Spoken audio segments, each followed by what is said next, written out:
খড়ির চুলা কিংবা লাকড়ির চুলা আপনারা অনেকেই এই চুলাগুলোর ভিডিও দেখেছেন। এই চুলাগুলোর ভিতরে রয়েছে একটি 12 ভোল্ট ফ্যান এবং এটি 12 ভোল্ট একটা চার্জার দিয়ে পরিচালিত হয় এবং স্টিল বডি দ্বারা নির্মিত। এই চুলার ভিতরে সামান্য একটু খড়কুটো দিয়ে সামান্য একটা কাঠের টুকরা দিয়ে কিন্তু দীর্ঘ সময় ধরে রান্না করা যায় এবং 12 ভোল্টের যে ট্রান্সফরমারটা দেখতেছেন একটা চার্জার দিয়ে কিন্তু আসলে ফ্যানটা পরিচালিত হয়। এখানে সারা মাস রান্না করলে আপনার 20 থেকে 25 টাকার বিদ্যুৎ বিল বেশি আসবে না এবং আপনি বেঁচে যাবেন অনেক খড়ি। এবং এছাড়াও আপনারা অনেকেই কিন্তু কারেন্টের চুলায় রান্না খেতে খেতে বিরক্ত হয়ে গেছেন।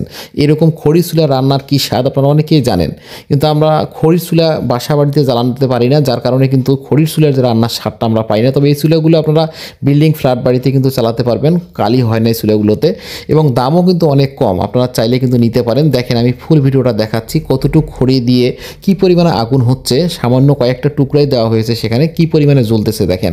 আগুনের এত বেশি প্রেশার যে গ্যাসের আগুনের প্রেশারও কিন্তু এত বেশি হয় না।